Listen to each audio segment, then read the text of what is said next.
Welcome back to Deck Tech for Decks. I'm your host Caleb. I had a thought, guys. How many game changers do we actually think are out there that they might have missed, right? These are the cards that we're talking about that you cast and impact the game so vastly that without that card being in your deck, you probably would not have won that game. Now, we don't have to talk about the every single color, and we don't have to make this a video series, right? But let me know in the comments down below if you guys like the premise of this video. Today, I'm focusing mainly on green cards because I think that's the color that got away with murder, and I'm not making this video so people can skirt the line and play a bracket 3 deck and bracket 2. I'm just like, what are the cards that we think they missed, or what are the cards that you guys think impact the game vastly that just outright is not on the list? So we're gonna get into it today, and again, we're specifically talking about green here. So super excited to announce I'm now partnering with Baron of Dice to bring your TCG accessories to the next level.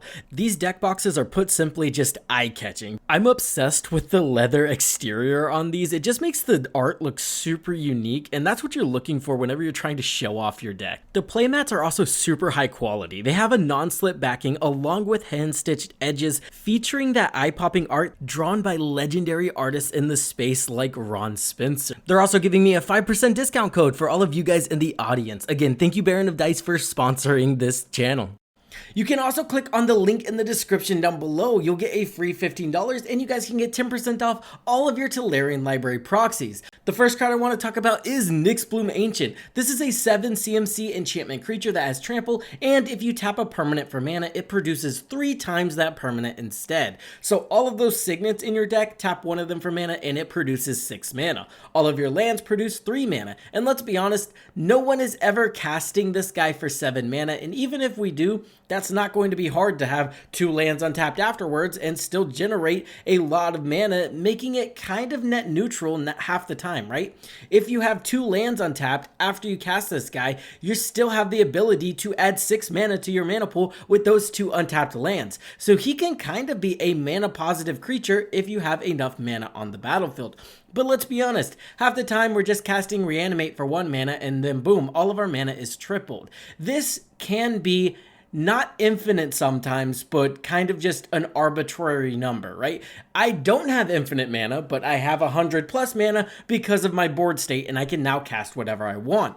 This card has won me games because, again, in the strategies you're playing it in, you're never hard casting it, and it just adds a ton of mana to your mana pool. Another thing green I think just got away with is their tutors were not hit very hard. Eldritch Evolution is one of the most powerful green tutors, and it's still playable in bracket 2. This is a 3 CMC sorcery that says as an additional cost to cast the spell, you can sacrifice a creature, then search your library for a creature card with mana value X or less, where X is 2 plus the sacrificed creature's mana value, put that card onto the battlefield, then shuffle, exile Eldritch Evolution. So if you have, let's say, a 5 CMC commander, you can now tutor up a 7 CMC creature directly to the battlefield as long as you have this in your hand, which 9 times out of 10, a 7 CMC creature in today's day and age will just outright win you the game. You have Hullbreaker Horrors, you guys have Atalis that enter the battlefield and cast a ton of spells. So depending on the strategy and what your commander is, slotting this in your deck can make a card in your 99 essentially your commander, and it makes it an easy tutor target for this because 9 times out of 10, like I said, the card that you're grabbing with this will win you the game. Another card I wanted to mention is Finale of Devastation. This is another tutor card. It's X and 2 green. Search your library and or graveyard for a creature card with mana value X or less. Put it onto the battlefield. If you search your library this way, shuffle. If X is 10 or more, creatures you control get plus X and gain haste until end of turn.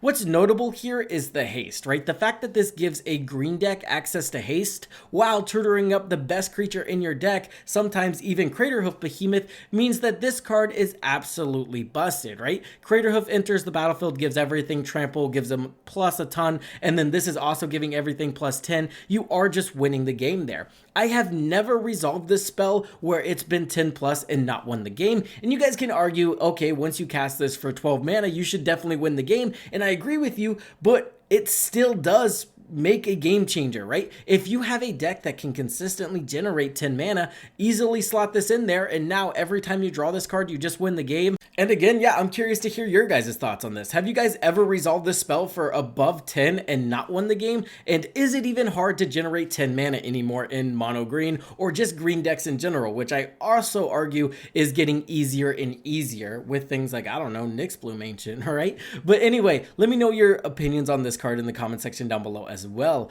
Another card that I think is just going unnoticed that I do think has the potential to be really, really broken is Nature's Rhythm. This is another tutor spell, imagine that. It costs X and 2 green, search your library for a creature card with mana value X or less, put it onto the battlefield, then shuffle, and then it has that Harmonize ability. Harmonize allows you to cast it from your graveyard. Now you do have to pay an additional 4 green mana for this, but you can also just tap a creature to help cast it equal to its power. So let's say we tutor up one of the creatures we need to win the game. So let's say we tutor up one card we need to win the game. Now Harmonize in our graveyard gives us the opportunity to do that later in the game or even that same turn if we generate enough green mana. And with cards like Selvala in green, it seems like generating 6 green mana pips is not going to be hard at all, right? So if we're already tutoring up powerful creatures, or maybe we even have access to haste, we can grab Selvala, give Selvala haste, tutor up another creature, and maybe that doesn't win you the game out of nowhere, but it probably does put you vastly ahead of your opponents, so far ahead that I could argue that this could be a very viable game changer, right? It is at sorcery speed, so that does take away from its power, but again, I'm just looking for your guys' opinion here. Craterhoof Behemoth. I actually don't think I have to make an argument here, right? Craterhoof is just busted. Is the argument that it's 8 mana? Because I don't know. I feel like that's not a problem in green. And yeah, just I think they missed this one. I don't know. I'd like to hear the arguments for Craterhoof not being a game changer. Maybe the argument is you need a board state, but a board state, I don't know. You know, I feel like this card just wins games flat out. The Great Hinge. This is another one of those cards that maybe doesn't win you the game outright, but when you cast this in the right deck, it does lead you to winning the game. It's something like a Rhystic Study, right? I don't think it's as powerful as Rhystic Study, obviously, and maybe that's an argument for not having it be a game changer, but I just wanted to talk about this card because I do think it's really, really powerful. It's 7 CMC and then 2 green pips, but the thing is, it does cost X less, where X is the greatest power among creatures you control. So 9 times out of 10, this is 4 mana in a deck that doesn't care about power matters, which again is still very cheap for its ability, or it's just straight up only 2 mana. And then it's a mana rock that taps for 2 mana and then you gain 2 life. And then whenever a non-token creature enters the battlefield under your control, you get to put a 1/1 counter on it and draw a card. Notably, the fact that this is enter instead of cast, I think adds to a lot of its power, right? In Blink decks, you'd want to play this. In Reanimation decks, you'd want to play this. And the fact that 9 times out of 10, you're casting it for 2 mana just makes this an incredibly powerful card. Like, I don't know how weak we want our bracket 2 games to be, but I do think Great Hinge is probably just one of those cards that might outscale the power level of an average modern day precon, right? So if we're trying to keep our bracket 2 at average modern day precon levels, I think cards like this are definitely the cards that might be a little bit of a game changer whenever we're talking from a value perspective. Again, I'm really curious to hear what you guys think about these cards that I'm throwing out there to you. And I'm not saying like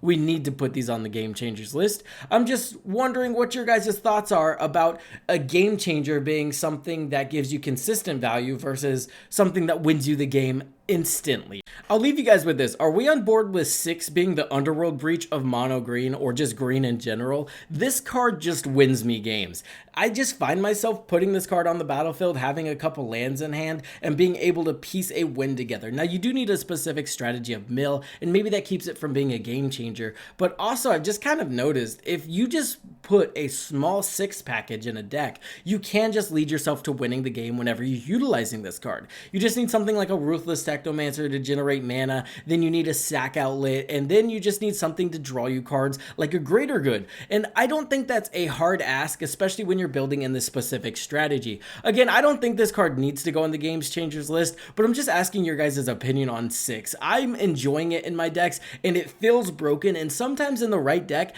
I'm like, I kind of want 6 instead of Underworld Breach. And I feel like if I'm saying that, it's probably a super strong card. Again, these are in specific strategies, but I'm just like a huge fan of 6, and I'm curious if you guys have had similar success, or if I'm just brewing to that 6 line every single time, and it's kind of got me in an echo chamber, right? Maybe 6 isn't as good as a card as I think. Maybe it's the cards I'm throwing in with 6 that just make this strategy super consistent. In that same vein, Greater Good has won me countless games just because of the card advantage. I do think I've won several games just because I was able to cast this card and then draw my entire deck. And that's not even an exaggeration.